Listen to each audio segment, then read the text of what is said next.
So hi everyone, ನನ್ನ ಹೆಸರು ರವೀಂದ್ರನಾಥ್. ನಾನು ಮಾಡ್ತೀನಿ ಇವತ್ತು ಕಂಟ್ರೋಲ್ ಆ್ಯಂಡ್ ಕೋಆರ್ಡಿನೇಷನ್ಸ್ ಚಾಪ್ಟರ್ನ ಪಾರ್ಟ್ 1. ಓಕೆ, ಈ ಪಾರ್ಟಲ್ಲಿ ನೋಡೋಣ ಕಂಟ್ರೋಲ್ ಆ್ಯಂಡ್ ಕೋಆರ್ಡಿನೇಷನ್ ಚಾಪ್ಟರ್ನ ಬೇಗ ಬೇಗ ಮುಗಿಸೋಣ, ನಿಮ್ಮ ಮಿಡ್ ಟರ್ಮ್ ಮುಗಿಯೋಷ್ಟರಲ್ಲಿ. ಸೊ ನೋಡೋಣ.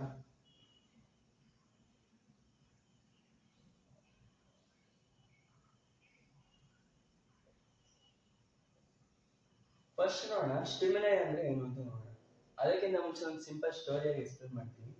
ಈಗ ನೀವೇನು ಮಾಡ್ತೀರಾ ಅಂದರೆ ಲಂಚ್ ಬಾಕ್ಸ್ ತೊಗೊಂಡೋಗಿರ್ತೀರಾ ಎಲ್ಲಿಗೆ, ಸ್ಕೂಲಿಗೆ ತೊಗೊಂಡೋಗಿದ್ದು ಬಂದಿರ್ತೀರಾ. ಬಂದಿದ್ದಾಗ ನೀವೇನು ಮಾಡ್ತೀರಾ, ಲಂಚ್ ಬಾಕ್ಸ್ನ ತೆಗ್ದಿರಲ್ಲ.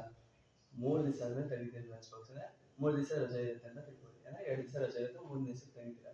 ತೆಗ್ದಾಗ ಅಮ್ಮ ಏನು ಮಾಡ್ತಾರೆ, ಅಮ್ಮ ಹೇಳ್ತಾರೆ ಲಂಚ್ ಬಾಕ್ಸೇ ಕಾಣಿಸ್ತಿಲ್ಲ ಅಂತ ಅಂತಾರೆ. ಆವಾಗ ಯೋಚನೆ, ಎಲ್ಲೋಯ್ತು ಲಂಚ್ ಬಾಕ್ಸ್ ಎಲ್ಲೋಯ್ತು, ಯಾವ ಕಳ್ಳ ಕದ್ದ ಅಂತ ನೋಡಿರ್ತೀರ. ಆವಾಗ ನೋಡ್ತೀರಾ ನಿಮ್ಮ ಬ್ಯಾಗಲ್ಲಿ. ಆವಾಗ ನಿಮ್ಮ ಅಮ್ಮನ ಎನ್ವಿರಾನ್ಮೆಂಟ್ ಚೇಂಜ್ ಆಗೋಗುತ್ತಲ್ವಾ. ಇಷ್ಟು ಕೂಲಾಗಿದ್ದವ್ರು ಹಿಂಗೆ ರ್ಯಾಶ್ ಆಗೋಗಿ ಡಬಾ ಅಂತ ಕೊಡ್ತಾರೆ.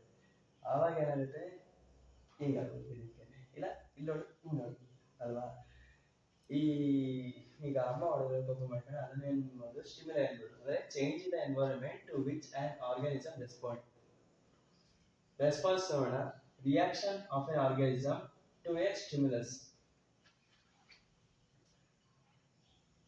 ಈಗ ಅಮ್ಮ ಜ್ವರ ಹೊಡೆದ್ರು, ಏನಾಯ್ತು ನಿಮ್ಮ ಹೇಳ್ತು, ಹಿಂಗೆ ಹೊಡೆದಷ್ಟೇ ಹಿಂಗಾಗುತ್ತೆ ಅಲ್ವಾ. ಇದು ರೆಸ್ಪಾನ್ಸ್, ಅಂದರೆ ರೆಸ್ಪಾಂಡ್ ಆಯಿತು. ನೆಕ್ಸ್ಟ್ ನೋಡೋಣ ರೆಸೆಪ್ಟರ್ಸ್ ಅಂದರೆ ನೋಡೋಣ. ಅದಕ್ಕಿಂತ ಮುಂಚೆ ಅಂದರೆ ಅದನ್ನ ತಿಳ್ಕೊಳ್ಳೋಣ.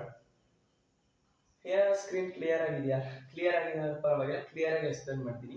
ಈಗ ರೆಸೆಪ್ಟರ್ಸ್ ಇದೆಯಲ್ಲ, ರೆಸೆಪ್ಟರ್ಸ್ ಏನು ಅಂತ ನೋಡೋಣ. ಪಂಚೇಂದ್ರಿಯಗಳು ಅಂತ ನಿಮ್ಗೆ ಗೊತ್ತು. ಪಂಚೇಂದ್ರಿಯಗಳಂದ್ರೆ ಯಾವ್ಯಾವುದು? ಕಣ್ಣು, ಮೂಗು, ನಾಲಿಗೆ, ಕಿವಿ, ಸ್ಕಿನ್ ಅಂದ್ರೆ ಚರ್ಮ. ಇದನ್ನ ಪಂಚೇಂದ್ರಿಯಗಳು ಅಂತ ನೀವು ಹೇಳ್ಬೋದು. ಅಂದ್ರೆ ಸೆನ್ಸ್ ಆರ್ಗನ್ ಅಂತ ಇಂಗ್ಲಿಷಲ್ಲಿ ಹೇಳ್ತೀವಿ. ಕಣ್ಣಿದೆಯಲ್ಲ, ಕಣ್ಣನ್ನ ನಾವು ಇದನ್ನೇ ಅಂದ್ರೆ ಫೋಟೋ ರೆಸೆಪ್ಟರ್ಸ್ ಅಂತ ಅಂತೀವಿ. ಕಿವಿ ಇದೆಯಲ್ಲ, ಕಿವಿನ ನಾವು ಫೋನೋ ರೆಸೆಪ್ಟರ್ಸ್ ಅಂತ ಕೂಗ್ತೀವಿ. ಈ ಕೈ ಅಂದ್ರೆ ಸ್ಕಿನ್ ಅಂತ, ಓಕೆನಾ. ಸ್ಕಿನ್ ಅಲ್ಲಿ ಥರ್ಮೋ ರೆಸೆಪ್ಟರ್ಸ್ ಅಂತ ಒಂದಿದೆ. ಆಮೇಲೆ ಅಂದ್ರೆ ಕಣ್ಣೇನ್ ಮಾಡುತ್ತೆ, ನೋಡುತ್ತೆ. ಕಿವಿ ಏನ್ ಮಾಡುತ್ತೆ, ಕೇಳಿಸ್ಕೊಳ್ಳುತ್ತೆ. ಈಗ ಸ್ಕಿನ್ ಏನ್ ಮಾಡುತ್ತೆ, ಈಗ ಒಬ್ರು ಟೆಸ್ಟ್ ಮಾಡಿದ್ರೆ ಗೊತ್ತಾಗುತ್ತೆ. ಮತ್ತೆ ಆಲ್ ಫ್ಯಾಕ್ಟರಿ ರೆಸೆಪ್ಟರ್ಸ್ ನೋಡೋಣ. ಮೂಗು, ಈಗ ನೀವು ಸ್ಮೆಲ್ ಬರ್ತಾ ಇರುತ್ತೆ, ಯಾವ್ದೋ ಇದು ಆ ಸ್ಮೆಲ್ ಚೆನ್ನಾಗಿಲ್ಲ, ನೋಡಿ ಸೆಂಟ್ ಹಾಕಿದ್ಯಾ ಅಂತ ನೀವು ಫ್ರೆಂಡ್ಸಿಗೆ ಹೇಳ್ತೀರಾ. ನೋಡಿ ಸೆಂಟ್ ಹಾಕಿರ್ತೀರಾ, ಮತ್ತೆ ಇದು ಚೆನ್ನಾಗಿದೆ, ಸ್ಮೆಲ್ ಚೆನ್ನಾಗಿಲ್ಲ, ಎಲ್ಲಿಂದ ಗೊತ್ತಾಗುತ್ತೆ? ಈ ಮೂಗಲ್ಲಿರುತ್ತೆ ಆಲ್ ಫ್ಯಾಕ್ಟರಿ ರೆಸೆಪ್ಟರ್ಸ್, ಓಕೆನಾ. ನಾಲಿಗೆ, ಈಗ ನೀವು ಟೇಸ್ಟ್ ನೋಡ್ತೀರಾ ಗೊತ್ತಾ. ಈಗ ಏನಾದ್ರು, ಈಗ ನಿಮ್ಗೆ ಇಷ್ಟ ಇರೋದು ಏನಂದ್ರೆ ಪಿಜ್ಜಾ, ಬರ್ಗರ್, ಇಲ್ಲ ಅಂದ್ರೆ ಗೋಬಿ ಮಂಚೂರಿ, ಪಾನಿಪುರಿ ಆ ಥರ ಇರುತ್ತಲ್ಲ, ತಿಂದಿದ ತಕ್ಷಣ ಒಂಥರ ಟೇಸ್ಟ್ ಗೊತ್ತಾಗುತ್ತಲ್ವ. ಅದ್ರ ಟೇಸ್ಟ್ ಗೊತ್ತಾಗುತ್ತಲ್ಲ ಯಾವ್ದು ಮುಖಾಂತರ? ಗ್ಯಾಸ್ಟ್ರೈಟರಿ ರೆಸೆಪ್ಟರ್ಸ್, ಓಕೆನಾ. ಇನ್ನೊಂದ್ಸತಿ ನಿಮ್ಮ ಅಮ್ಮ ಅಡಿಗೆ ಚೆನ್ನಾಗಿ ಮಾಡಿದ ಅಂದ್ರೆ, ಅಮ್ಮ ನಾನು ಗ್ಯಾಸ್ಟ್ರೈಟರಿ ರೆಸೆಪ್ಟರ್ಸ್ ಇದೆಯಲ್ಲ ಅದಕ್ಕೆ ಯಾಕೋ ಸರಿ ಕಾಣಿಸ್ತಿಲ್ಲ, ಅಂದ್ರೆ ಟೇಸ್ಟ್ ಯಾಕೋ ಬರ್ತಿಲ್ಲ ಅಂತಾನೆ ಹೇಳ್ಬೋದು.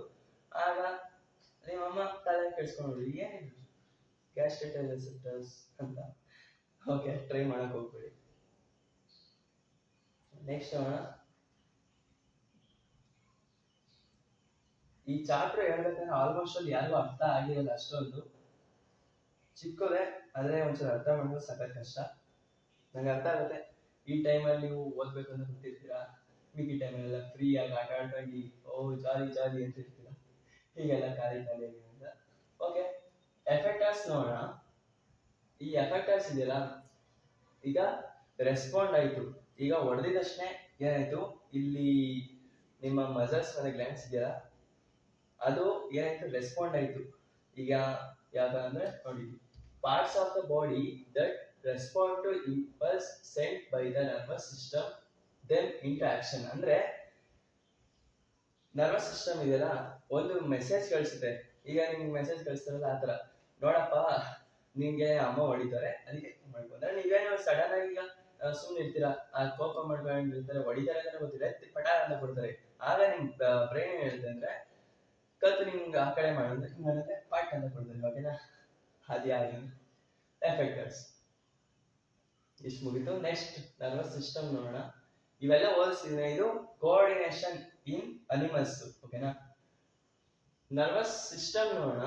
ನರ್ವಸ್ ಸಿಸ್ಟಮ್ ಅಲ್ಲಿ CNS ಮತ್ತೆ PNS ಇದೆ. CNS ಅಂದ್ರೆ ಸೆಂಟ್ರಲ್ ನರ್ವಸ್ ಸಿಸ್ಟಮ್, PNS ಅಂದ್ರೆ ಪೆರಿಫೆರಲ್ ನರ್ವಸ್ ಸಿಸ್ಟಮ್. CNS ಅಲ್ಲಿ ಏನಿರುತ್ತೆ, ಬ್ರೈನ್ ಮತ್ತೆ ಸ್ಪೈನಲ್ ಕಾರ್ಡ್ ಇರುತ್ತೆ. ಬ್ರೈನ್ ಅಲ್ಲಿ ಏನಿರುತ್ತೆ, ಹಿಂಡ್ ಬ್ರೈನ್, ಮಿಡ್ ಬ್ರೈನ್ ಮತ್ತೆ ಹಿಂಡ್ ಬ್ರೈನ್, ಮತ್ತೆ fore brain, fore brain, mid brain, hind brain. ಮತ್ತೆ PNS ಏನಿರುತ್ತೆ, cranial nerves, spinal nerves, visceral nerves. Okay. ಈಗ ನರ್ವಸ್ ಸಿಸ್ಟಮ್ ಬಗ್ಗೆ ಓದೋಣ. ವಾಟ್ ಇಸ್ ಇದು ನ್ಯೂರಾನ್. ಇದು ವಾಟ್ ಇಸ್ ನ್ಯೂರಾನ್ ಅಂತ ಕೇಳಿದಾಗ the structure and functional unit of nervous system is called neuron ಅಂತ ಹೇಳ್ಬೋದು. ಇದು ನ್ಯೂರಲ್ ಸ್ಟ್ರಕ್ಚರ್, ಇದು ನ್ಯೂರಲ್ ಸಖತ್ ಇಂಪಾರ್ಟೆಂಟ್, ಇದನ್ನ ನೋಡ್ಕೊಳ್ಳೇಬೇಕು ನೀವು. ಸರಿಯಾ. ಈಗ ನಿಮ್ಮ ಅಮ್ಮ ಹೊಡೆದ್ಮೇಲೆ ಏನಾಯ್ತು, ಇದು ಕಾಣಿಸ್ತಿಲ್ಲ ಡೆಂಡ್ರೈಟ್ ಇನ್ಫಾರ್ಮೇಶನ್ ಕಲೆಕ್ಟ್ ಅಂದ್ರೆ ದಿಸ್ ಇಸ್ ಕೆಮಿಕಲ್ ಸಿಗ್ನಲ್ಸ್ ಬಂತಲ್ಲ, ಹೊಡೆದಿದ ತಕ್ಷಣ ಸಿಗ್ನಲ್ ಬರುತ್ತೆ. ಓಕೆನಾ. ಎಲ್ಲಿಗೆ, ಡೆಂಡ್ರೈಟಿಗೆ ಬರುತ್ತೆ. ಡೆಂಡ್ರೈಟಿಗೆ ಬಂದ್ಮೇಲೆ ಏನಾಗುತ್ತೆ, ಇಲ್ಲ ನೋಡಿ, ಡೆಂಡ್ರೈಟಿಗೆ ಬಂದ್ಮೇಲೆ ಸೆಲ್ ಬಾಡಿ ಹೋಗುತ್ತೆ. ಓಕೆನಾ. ಸೆಲ್ ಬಾಡಿ ಹೋದಾಗ ಏನಾಗುತ್ತೆ, ಅದು ಕೆಮಿಕಲ್ ಸಿಗ್ನಲ್ ಇರುತ್ತಲ್ಲ ಅದನ್ನ ಎಲೆಕ್ಟ್ರಿಕಲ್ ಸಿಗ್ನಲ್ ಕನ್ವರ್ಟ್ ಮಾಡ್ಬಿಡುತ್ತೆ. ಓಕೆನಾ. ಅವಾಗ ಆಕ್ಸಾನ್ ಹೋಗುತ್ತೆ. ಆಕ್ಸಾನ್ ಹೋದ್ಮೇಲೆ ಏನಾಗುತ್ತೆ, ಟ್ರಾನ್ಸ್ಮಿಟ್ಸ್ ಎಲೆಕ್ಟ್ರಿಕ್ ಸಿಗ್ನಲ್ಸ್ ಅಂದ್ರೆ ಎಲೆಕ್ಟ್ರಿಕ್ ಸಿಗ್ನಲ್ ಟ್ರಾನ್ಸ್ಮಿಟ್ ಮಾಡುತ್ತೆ. ಅದಕ್ಕೆ ನರ್ವ್ ಎಂಡಿಗೆ ಟ್ರಾನ್ಸ್ಮಿಟ್ ಮಾಡುತ್ತೆ. ಆಗ electric signals to chemical signals ಅಂದ್ರೆ ಇದು ಮತ್ತೆ ಚೇಂಜ್ ಮಾಡುತ್ತೆ. ಎಲೆಕ್ಟ್ರಿಕ್ ಸಿಗ್ನಲ್ಸ್ ಮತ್ತೆ ಅದರಿಂದ ಕೆಮಿಕಲ್ ಸಿಗ್ನಲ್ಸ್ ಆಗಿ ಕನ್ವರ್ಟ್ ಮಾಡುತ್ತೆ. ಸಿಂಪಲ್ ಆಗಿತ್ತು ಇಷ್ಟೇ. ಇನ್ನೊಂದು ನೋಡೋಣ. ಎರಡು ನ್ಯೂರಾನ್ ಮಧ್ಯೆ ಗ್ಯಾಪ್ ಇರುತ್ತಲ್ಲ, ಅದನ್ನ ನಾವು ಏನಂತೀವಿ ಅಂದ್ರೆ ಸಿನಾಪ್ಸ್. ಅಂದ್ರೆ gap between two neuron is called synapse. ಅಂದ್ರೆ ಇಲ್ಲಿ ಕಾಣಿಸ್ತಿಲ್ಲ ಒಂದು ನ್ಯೂರಾನ್ ಮತ್ತೆ ಇನ್ನೊಂದು ನ್ಯೂರಾನ್. ಈ ನ್ಯೂರಾನ್ ನಾನು ಅಷ್ಟೊಂದು ಚೆನ್ನಾಗಿ ಬಿಡಿಸಿಲ್ಲ ಅಂತ ಅನ್ಕೊಳ್ತೀನಿ. ಏನೋ ನಿಮ್ಗೆ ಅರ್ಥ ಆದ್ರೆ ಅಂದ್ರೆ ಓಕೆ, ಏನೋ ಬೆಟರ್ ಅನ್ಸುತ್ತೆ. ಇದೆಯಲ್ಲ ಇವೆರಡು ನನಗೆ ಅರ್ಥ ಆಗ್ತಿಲ್ಲ, ನೀವು ಅರ್ಥ ಮಾಡ್ಕೋಬೇಕು. ಸೈನ್ಸ್ ಸ್ಟೂಡೆಂಟ್ಸ್ ಅಂದ್ರೆ 10th ಸ್ಟೂಡೆಂಟ್. ಓಕೆನಾ. Gap between two neuron in is called synapse. ಅಂದ್ರೆ ಇಲ್ಲಿರೋ ಇನ್ಫಾರ್ಮೇಶನ್ ಇನ್ನೊಂದಕ್ಕೆ ಟ್ರಾನ್ಸ್ಫರ್ ಆಗ್ಬೇಕಂದ್ರೆ ಇಲ್ಲ ನರ್ವ್ ಎಂಡಿಂಗ್ ಮತ್ತೆ ಡೆಂಡ್ರೈಟಿಗೆ ಪಾಸ್ ಆಗಬೇಕು. ಇದ್ರ ಮಧ್ಯೆ ಗ್ಯಾಪ್ ಇದೆಯಲ್ಲ ಅದನ್ನ ಸಿನಾಪ್ಸ್ ಅಂತ ಹೋಗ್ತೀವಿ. ಅಷ್ಟೇನಾ, ಸಿಂಪಲ್ ಆಗಿತ್ತು. Next nerve impulse. It is on signal carried information in the nervous system. ಈ ನ್ಯೂರಾನ್ ನಾನು ಇಷ್ಟು ಎಕ್ಸ್ಪ್ಲೈನ್ ಮಾಡೋದನ್ನ ಇದೇ ನರ್ವ್ ಇಂಪಲ್ಸ್.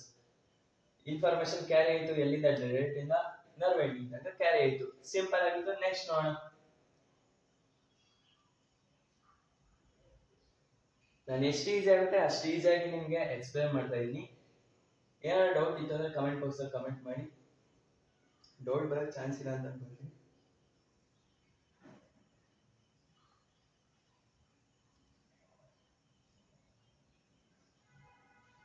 ಇದು ಕಾಣಿಸ್ತಿದೆಯಲ್ಲ, ತುಂಬಾ ಇಂಪಾರ್ಟೆಂಟ್. ಇದು ಪಕ್ಕ ಬಂದೇ ಬರುತ್ತೆ ಅಂತ ನಾನು ಹೇಳಕ್ಕಾಗಲ್ಲ. ಅಂದ್ರೆ ಓಸಡಿ ಬಂದಿತ್ತು, ಮಿಡ್ ಬಂದಿತ್ತು. ಇದು ನ್ಯೂರೋ ಮಸ್ಕ್ಯುಲರ್ ಜಂಕ್ಷನ್ ಅಂತ ಅನ್ಬೋದು. Connection between end of the muscles. ಅಂದ್ರೆ ಇದು ಕಾಣಿಸ್ತಿದೆಯಲ್ಲ, ಇದನ್ನ ನ್ಯೂರೋ ಮಸ್ಕ್ಯುಲರ್ ಜಂಕ್ಷನ್ ಅಂದ್ರೆ ಈ ತರ ಬಾಕ್ಸ್ ಕೊಟ್ಟಿದ್ರು. ಇದೇನು ಅಂತ ಕೇಳಿದ್ರು. ನಾವು ಇದೇನು ಓದಲ್ಲಿದೆಯಾ ಅಲ್ಲಿ ಸಿಂಪಲ್ ಆಗಿ ಯಾವ್ದೋ ಮೂಲೆಯಲ್ಲಿತ್ತು, ಅದು ಕೊಡ್ತಾರೆ ಅಂತ ಗೊತ್ತಿರಲಿಲ್ಲ. ಒಂಚೂರು NCERT ರೆಫರ್ ಮಾಡಿ. ಮತ್ತೆ ನಾನು ಏನೇನು ಪಾಠ ಮಾಡ್ತೀನಿ ಅದನ್ನ ನೋಟ್ ಮಾಡ್ಕೊಳ್ಳಿ. ಕಾಣಿಸ್ತಿದೆ ನ್ಯೂರೋ ಮಸ್ಕ್ಯುಲರ್ ಜಂಕ್ಷನ್ ಅಷ್ಟೇ. ಇದೇನ್ ಮಾಡಿದೆ ಅಂದ್ರೆ ಅದೇ ಹೇಳೋದನ್ನ ರಿಸೀವ್ ಮಾಡಿದೆ, ಅಂದ್ರೆ ಇನ್ಫಾರ್ಮೇಶನ್ ರಿಸೀವ್ ಮಾಡಿದೆ. ಅಲ್ಲಿ ಡೆಂಡ್ರೈಟ್ ಕಳಿಸ್ತಾ ಮತ್ತೆ ಇನ್ನೊಂದು ಡೆಂಡ್ರೈಟ್ ಅಂದ್ರೆ ನರ್ವ್ ಎಂಡಿಂಗ್ ಅಲ್ಲಿ ಕಳಿಸಿದೆ, ಮತ್ತೆ ಇನ್ನೊಂದಕ್ಕೆ ಡೆಂಡ್ರೈಟ್ ಆಗುತ್ತೆ. ಸೊ ನೆಕ್ಸ್ಟ್ ನೋಡೋಣ types of neuron. Types of neuron ನೋಡೋಣ. Sensory neuron, receptors to CNS. ಈಗ ಕೆಮಿಕಲ್ ಸಿಗ್ನಲ್ ಬಂತಲ್ವಾ, ಅದನ್ನ ರೆಸೆಪ್ಟರ್ ಇಂದ CNS ಗೆ ಪಾಸ್ ಆಗುತ್ತಲ್ಲ, ಅದನ್ನ ನಾವು ಸೆನ್ಸರಿ ನ್ಯೂರಾನ್ ಅಂತೀವಿ. ಮತ್ತೆ ಮೋಟಾರ್ ನ್ಯೂರಾನ್, CNS ಟು ಎಫೆಕ್ಟರ್. ಅಂದ್ರೆ CNS ಇಂದ ಎಫೆಕ್ಟರ್ ಹೋಗುತ್ತೆ ಅಲ್ವಾ ಕೆಮಿಕಲ್ ಸಿಗ್ನಲ್, ಅದನ್ನ ನಾವು ಮೋಟಾರ್ ನ್ಯೂರಾನ್ ಅಂತೀವಿ. ಮತ್ತೆ ರಿಲೇ ನ್ಯೂರಾನ್ ಅಂದ್ರೆ ಇಲ್ಲಿ ಕಾಣಿಸ್ತಿಲ್ಲ, ಇದು CNS ಇದ್ರ ಮಧ್ಯೆ ಇದೆಯಲ್ಲ, ಇದನ್ನ ರಿಲೇ ನ್ಯೂರಾನ್ ಅಂತ ಅಂತೀವಿ. ಅಷ್ಟೇ. ಈಗ ಬಂತು ವಾಲಂಟರಿ ಆಕ್ಷನ್, ಇನ್ವಾಲಂಟರಿ ಆಕ್ಷನ್ ಮತ್ತೆ ರಿಫ್ಲೆಕ್ಸ್ ಆಕ್ಷನ್. ಈಗ ವಾಲಂಟರಿ ಆಕ್ಷನ್ ನೋಡೋಣ. ವಾಲಂಟರಿ ಆಕ್ಷನ್ ಈಗ ಕಾಣಿಸ್ತಿಲ್ಲ, ಇದು ಡಿಫೆನ್ಸ್ ಕೇಳಕ್ ಹೇಳ್ತಾರೆ, ಇಲ್ಲಿ ಕಾಣಿಸ್ತಿಲ್ಲ ಅಂತ ಅನ್ಕೊಳ್ತೀನಿ. ನಾನು ಹೇಳೋದಾದ್ರೂ ಅಟ್ಲೀಸ್ಟ್ ನೋಟ್ ಮಾಡ್ಕೊಳ್ಳಿ.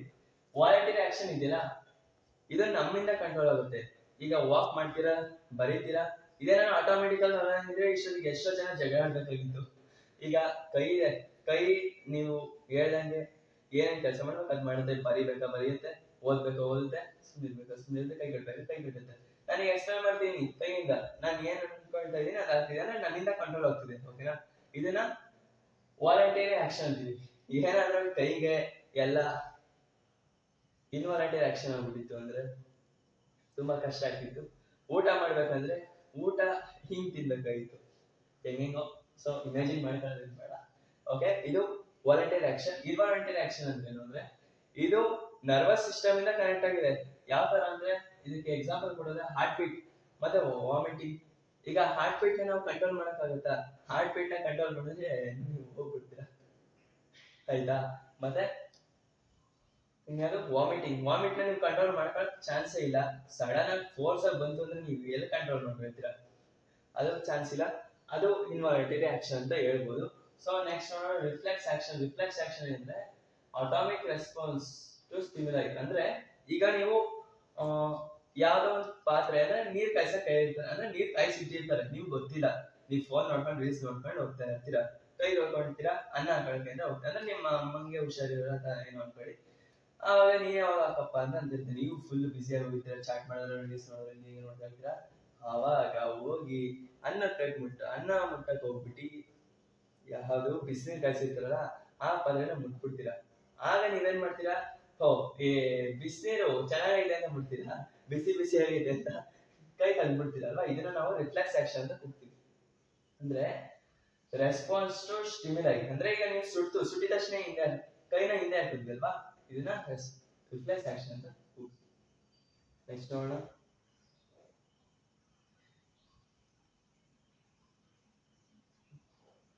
ಈಗ ಅಲ್ಲಿಗೆ ಬಂದ್ವಿ ರಿಫ್ಲೆಕ್ಸ್ ಆರ್ಕ್. ಇಲ್ಲ ಅಲ್ಲ ಸೇಮ್ ನಾನು ಹೇಳಿದ್ನಲ್ಲ, ಈಗ ಎಕ್ಸ್ಪ್ಲೈನ್ ಮಾಡಿದ ಅದೇ ಇದು.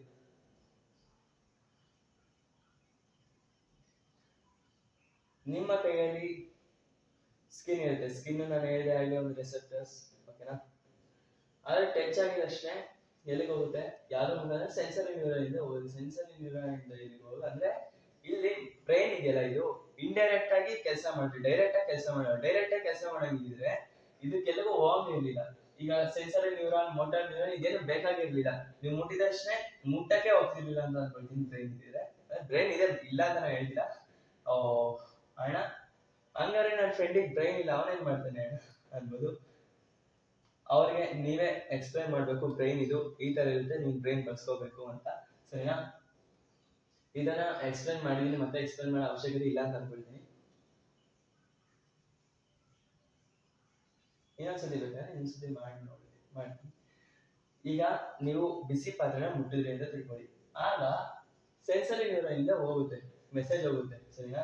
ಮೆಸೇಜ್ ಹೋದಾಗ ಎಲ್ಲಿ ಮಧ್ಯೆ ಇದೆಯಾ ರಿಲೇ ನ್ಯೂರಾನ್ ಹೋಗೋದು. ರಿಲೇ ನ್ಯೂರಾನ್ ಇಂದ ಹೋಗಿ ಅಂದ್ರೆ ಕಾಣಿಸ್ತದೆ ಸ್ಪೈನಲ್ ಕಾರ್ಡ್ ಮತ್ತೆ ಬ್ರೈನ್ ಇಂದ ಮೆಸೇಜ್ ಬರುತ್ತೆ. ಸರಿನಾ?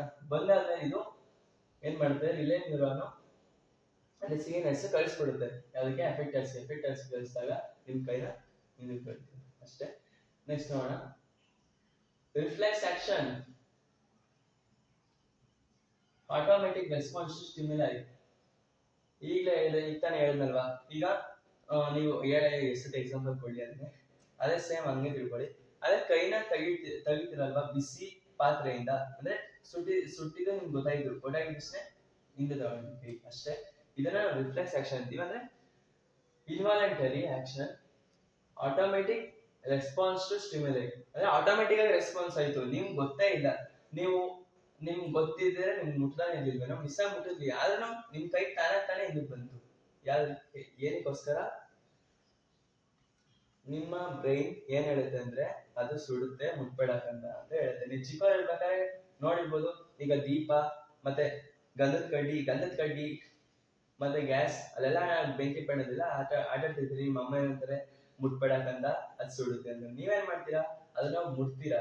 ಮುಟ್ಟಿದ್ಮೇಲೆ ಜೀವನದಲ್ಲಿ ಏನಾದ್ರು ಮುಟ್ಟಕ್ ಹೋಗಿ ದೀಪದ್ದು ಸುಡ್ತಾ ಇರ್ಬೇಕಾದ್ರೆ ಮುಟ್ಟಕ್ ಹೋಗ್ತೀರಾ ಅಂದ್ರೆ ಅದು ಮೇಲೆ ಫ್ಲೇಮ್ ಇರುತ್ತೆ, ಮತ್ತೆ ಒಳಗಡೆ ಅಂದ್ರೆ ಒಂದೇ ಒಂದು ಸೆಕೆಂಡ್ ಹಿಂಗ್ ಮಾಡಿದ್ರೆ ಹಿಂಗ್ ಹೋಗುತ್ತೆ, ಅದ್ರ ಬಗ್ಗೆ ನಮ್ಗೆ ಏನು ಹೇಳಲ್ಲ. ಮತ್ತೆ ಈಗ ಗ್ಯಾಸ್ ತವ ಇಟ್ಟಿರ್ತಾರೆ ಮೇಲೆ, ಅದ್ರ ಮೇಲೆ ಏನಾದ್ರು ಸುಟ್ಟಿದ ತಕ್ಷಣ ನೀವೇನ್ ಮಾಡ್ತೀರಾ ಅವಾಗೆಲ್ಲ ಅದು ಅದೆಲ್ಲ ಟ್ರೈ ಮಾಡಿರ್ತೀರಿ ನೀವು, ಎಕ್ಸ್ಪೆರಿಮೆಂಟ್ ಅನ್ನ ನೀವು ರಿಯಲ್ ಲೈಫ್ ಅದನ್ನ ಹೇಳಕ್ಕಾಗಲ್ಲ, ಸರಿನಾ. ಆಮೇಲೆ ಅದು ಹೀಟ್ ಆಗಿರೋದನ್ನ ತಡ್ಕೊಳಕ್ಕಾಗದೆ ಇರುತ್ತೆ. ಮತ್ತೆ ನೆಕ್ಸ್ಟ್ ನೋಡೋಣ, ಹೇಳಿ ಈಗ ರಿಫ್ಲೆಕ್ಸ್ ಆಕ್ಷನ್ ಆಯ್ತು. ರಿಫ್ಲೆಕ್ಸ್ ಆರ್ಕ್ ನೋಡೋಣ. ಡೈರೆಕ್ಟ್ ನರ್ವ್ ಪಾತ್ವೇ ಅಂದ್ರೆ ಇಷ್ಟೆಲ್ಲ ಎಕ್ಸ್ಪ್ಲೈನ್ ಮಾಡೋದಲ್ವಾ, ಎಲ್ಲಿಂದ ಕೈಯಿಂದ ಅಂದ್ರೆ ಸೆನ್ಸರಿ ನ್ಯೂರಾನ್ ಇಂದ ಮತ್ತೆ ಎಲ್ಲಿ ಬಂತು ಎಫೆಕ್ಟಸ್ ಅಂದ್ರೆ ಇದಾಗಿ ಎಲ್ಲ ಆಯ್ತಲ್ವಾ. ಅಂದ್ರೆ ನೀವು ಬೇಗ ಕೆಲಸ ಮಾಡಿದ್ರಿ, ನೀವು ಏನಾದ್ರು ಯೋಚನೆ ಮಾಡ್ಕೊಂಡು ಅಲ್ಲೇ ಕೂತಿದ್ರೆ ನಿಮ್ ಕೈಯಲ್ಲಿ ಬೊಬ್ಬೆ ಅದಿದೆ ಬರ್ಬೋದು, ಸರಿನಾ. ಈ ಫುಲ್ಲು ಏನೇನ್ ಮಾಡ್ತಿರಲ್ಲ ಇದನ್ನೆಲ್ಲ ರಿಫ್ಲೆಕ್ಸ್ ಆರ್ಕ್ ಅಂತ ಹೋಗ್ತೀವಿ. ಏನಾದ್ರು ಫುಲ್ ಎಕ್ಸ್ಪ್ಲೈನ್ ಡೀಟೇಲ್ ಎಕ್ಸ್ಪ್ಲೈನ್ ಮಾಡೋಣ, ಇದು ರಿಫ್ಲೆಕ್ಸ್ ಆರ್ಕ್ ಅಂತ.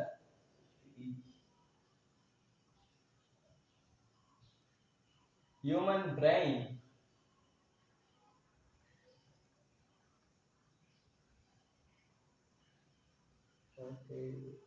ಹ್ಯೂಮನ್ ಬ್ರೈನ್ ಮಾಡೋಣ. ಇದು ಈ ಪಾರ್ಟ್ ನ ಲಾಸ್ಟ್ ಟಾಪಿಕ್, ನೆಕ್ಸ್ಟ್ ಪಾರ್ಟ್ ಅಲ್ಲಿ ಬೇಗ ಮುಗಿಸ್ಕೊಡ್ಬೋದು. ಅಂದ್ರೆ ಈ ಪಾರ್ಟ್ ಮತ್ತೆ ನೆಕ್ಸ್ಟ್ ಪಾರ್ಟ್ ಟ್ರೈ ಮಾಡ್ತೀನಿ ನೆಕ್ಸ್ಟ್ ಪಾರ್ಟ್ ಅಲ್ಲಿ ಮುಗಿಸಕ್ಕೆ. Okay, human brain, fore brain, mid brain ಮತ್ತೆ ಹಿಂಡ್ ಬ್ರೈನ್, ಓಕೆನಾ. ಇಲ್ಲಿ ನೋಡೋದಾದ್ರೆ ಈಗ ಒಂಚೂರು ಎಕ್ಸ್ಪ್ಲೈನ್ ಮಾಡ್ತೀನಿ, ಯಾವ್ದು ಇಂಪಾರ್ಟೆಂಟ್ ಅದನ್ನ ಎಕ್ಸ್ಪ್ಲೈನ್ ಮಾಡ್ತೀನಿ.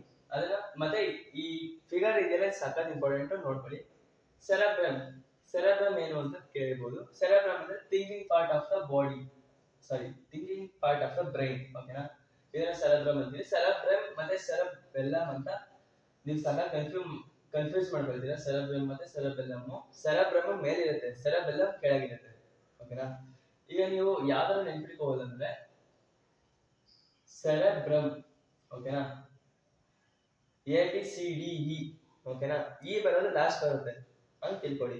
ಈಗ ಸೆರೆಬೆಲ್ಲಮ್ BE ಬಂತಲ್ವಾ ಅದು ಕೆಳಗೆ, ಮತ್ತೆ ಆರ್ ಬಂತಲ್ವಾ ಅದು ಆರ್ ಬಂತು ಅಂದ್ರೆ ಮೇಲೆ, ಅದರ ತಿಳ್ಕೊಳ್ಳಿ.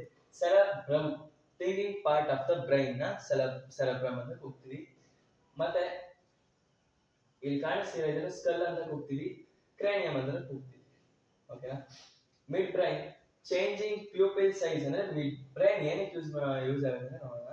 ಈಗ ಪ್ಯೂಪಿಲ್ ಅಂದ್ರೆ ನಿಮ್ಗೆ ಗೊತ್ತಾ, ಆಲ್ಮೋಸ್ಟ್ ಅಲ್ಲಿ ಯಾರು ಅಂದ್ರೆ ಅಷ್ಟೊಂದು ನಮ್ ತರ ಅಂದ್ರೆ ಎಕ್ಸಾಮ್ ದಿವಸ ಓದೋರು ಅವರೆಲ್ಲ ಬಂದಿರ್ತೀರಲ್ವಾ, ಅವ್ರಿಗೆಲ್ಲ ಪ್ಯೂಪಿಲ್ ಇವೆಲ್ಲ ಈಗ ಎಕ್ಸ್ಪ್ಲೇನ್ ಮಾಡ್ಬೇಕು. ಪ್ಯೂಪಿಲ್ ಅಂದ್ರೆ ನೀವು ಮನುಷ್ಯರಿಗಿಂತ ಬೆಕ್ಕಿನ ಕಣ್ಣು ನೋಡಿರ್ಬೋದು, ಅದು ಏನಾದ್ರೂ ಸಖತ್ತು ದೃಷ್ಟಿ ಇಟ್ಟು ನೋಡ್ತಾ ಇದೆ ಅಂತ ತಿಳ್ಕೊಳ್ಳಿ, ಬೇಟೆಯಾಡಕ್ಕೆ ಏನಿಲ್ಲ. ಅದು ಪ್ಯೂಪಿಲ್ ನೋಡಿದ್ರೆ ಐಬಾಲ್ ತರ ಇದೆಯಾ, ಅದು ದಪ್ಪ ಆಗುತ್ತೆ ಸಣ್ಣ ಆಗ್ತಾ ಇರುತ್ತಲ್ವಾ ಪ್ಯೂಪಿಲ್ ಐಬಾಲ್, ಅದು ಯಾವ್ದನ್ನ ಚೇಂಜ್ ಆಗ್ತಿರುತ್ತೆ. ಹ್ಯೂಮನ್ ಬ್ರೈನ್ ಅಷ್ಟೇ ಚೇಂಜ್ ಆಗುತ್ತೆ, ಆಗಲ್ಲ ಅಂತಲ್ಲ, ಆಯ್ತಾ. ಇದನ್ನ ಮಿಡ್ ಬ್ರೈನ್ ಮಾಡುತ್ತೆ, ಓಕೆನಾ. ನೆಕ್ಸ್ಟ್ ನೋಡೋಣ, ನೆಕ್ಸ್ಟ್ ಪಾರ್ಟ್ಸ್ ನೋಡೋಣ. ಪಾರ್ಟ್ಸ್ ಏನಂದ್ರೆ ರೆಗ್ಯುಲೇಷನ್ ಆಫ್ ರೆಸ್ಪಿರೇಷನ್, ಇದನ್ನ ರೆಸ್ಪಿರೇಷನ್ ರೆಗ್ಯುಲೇಟ್ ಮಾಡುತ್ತೆ. ಮತ್ತೆ medulla controls voluntary action like blood pressure, vomiting ಮತ್ತೆ ಬ್ಲಡ್ ಪ್ರೆಷರ್ ನ ಕಂಟ್ರೋಲ್ ಮಾಡುತ್ತೆ, ಯಾವುದು ಮೆಡ್ಯುಲಾ. ಬ್ರೋ ಇದು ನೋಡಕ್ಕೆ ಮೆದುಳು ಇದಂಗಿದೆ, ಆದ್ರೆ ಇದು ಮೆದುಳಲ್ಲ, ಮೆಡ್ಯುಲಾ, ಓಕೆನಾ. ಈಗ ಬಂತು ಸೆರೆಬೆಲ್ಲಮ್. ಸೆರೆಬೆಲ್ಲಮ್ ಏನ್ ಮಾಡುತ್ತೆ ಅಂದ್ರೆ ಬಾಡಿ ಬ್ಯಾಲೆನ್ಸ್ ನ ಕಂಟ್ರೋಲ್ ಮಾಡುತ್ತೆ, ಆಯ್ತಾ. ಈಗ ಯಾರಾದ್ರೂ ಲೈಕ್ ಅಂದ್ರೆ ಈಗ ವೈನ್ ಆತರ ಏನಾದ್ರು ಕುಡಿದಿರ್ತಾರ, ವೈನ್ ಅನ್ನೋದ್ಕಿಂತ ಡ್ರಿಂಕ್ಸ್ ಅದೆಲ್ಲ ಕುಡಿದಿರ್ತಾರಲ್ವಾ, ಅವರಿಗೆ ಬಾಡಿ ಬ್ಯಾಲೆನ್ಸ್ ಇರಲ್ಲ, ನೋಡಿರ್ತೀರ ತೂರಾಡ್ತಿರ್ತಾರೆ, ಅಲ್ಲಿ ಇಲ್ಲಿಗೆ ಹೋಗ್ತಾ ಇರ್ತಾರೆ, ಅವ್ರಿಗೆ ಬಾಡಿ ಬ್ಯಾಲೆನ್ಸ್ ಇರಲ್ಲ.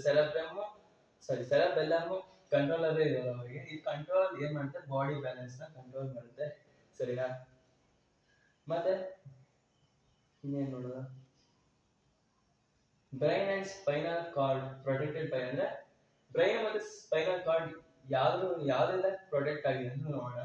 ಸ್ಕಲ್ ಇಲ್ಲಿ ಕಾಣಿಸ್ತಿದೆಯಲ್ಲ, ಕ್ರೇನಿಯಲ್, ಹಾರ್ಡ್ ಬೋನಿ ಕವರ್ಡ್ ಅಂದ್ರೆ ಒಂಚೂರು ಗಟ್ಟಿ ಇರೋ, ಓಕೆನಾ. ಮೆನಂಜಿಸ್ 3 ಪ್ರೊಟೆಕ್ಟಿವ್ ಮೆಂಬ್ರೇನ್, ಇದು 3 ಪ್ರೊಟೆಕ್ಟಿವ್ ಮೆಂಬ್ರೇನ್ ಇಂದ ಕವರ್ ಆಗಿದೆ. ಮತ್ತೆ CSF ಅಂದ್ರೆ ಸೆರೆಬ್ರೋ ಸ್ಪೈನಲ್ ಫ್ಲೂಯಿಡ್, ಓಕೆನಾ. ಇದು ಪ್ರಾಡಕ್ಟ್ಸ್ ಫ್ರಮ್ ಶಾರ್ಕ್ಸ್, ಸರಿನಾ? ಸಿಂಪಲ್ ಆಗಿತ್ತು, ಪ್ರಾಡಕ್ಟ್ಸ್ ಫ್ರಮ್ ಶಾರ್ಕ್ಸ್, ಶಾರ್ಕ್ಸ್ ಇಂದ ಪ್ರೊಡಕ್ಟ್ ಮಾಡುತ್ತೆ. ಸೊ ಸಿಂಪಲ್ ಆಗಿತ್ತು, ಎಕ್ಸ್ಪ್ಲೈನ್ ಮಾಡಿದೆ. ಇದಾಗಿತ್ತು ಕೋಆರ್ಡಿನೇಷನ್ ಇನ್ ಅನಿಮಲ್ಸ್. ಓಕೆನಾ? ನಿಮ್ಗೆ ಏನಾದ್ರು ನಾನು ಟ್ರೈ ಮಾಡ್ತಾ ಇದೀನಿ, ನನಗೆ ತೊದರಿಸ್ತಾ ಇದೀನಿ, ಯಾಕೆಂದ್ರೆ ನಮ್ಗೆ ಗೊತ್ತಿಲ್ಲ. ಸೊ ನಿಮ್ಗೆ ಅರ್ಥ ಆಗೋ ಥರ ನಾನು ಟ್ರೈ ಮಾಡ್ತೀನಿ ಎಕ್ಸ್ಪ್ಲೈನ್ ಮಾಡೋಕ್ಕೆ, ಇನ್ನ ಚೆನ್ನಾಗಿ ಅರ್ಥ ಮಾಡಕ್ಕೆ ಟ್ರೈ ಮಾಡ್ತೀನಿ. ನಿಮ್ಗೆ ಏನಾದ್ರು ಈಗ ಅರ್ಥ ಅಂದ್ರೆ ಈಗ ಮಾಡ್ತಿರೋ ಟೀಚಿಂಗೇ ಸಾಕು ಅಂದ್ರೆ ನೀವು ಕಮೆಂಟ್ ಮಾಡಿ, ಓಕೆ ಬ್ರೋ ಸಾಕು ಅಂತ. ಸೊ ಈ ಪಾರ್ಟಿಗೆ ನಾನು ನಿಲ್ಲಿಸ್ತಾ ಇದ್ದೀನಿ, ಇಷ್ಟು ಸಾಕು. ಸೊ ನೆಕ್ಸ್ಟ್ ಪಾರ್ಟಿ ಕಂಟಿನ್ಯೂ ಮಾಡ್ತೀನಿ. ಸೊ ನನ್ನ ಹೆಸರು ಅಭಿನಂದನ್. So next ಪಾರ್ಟ್ಗೋಸ್ಕರ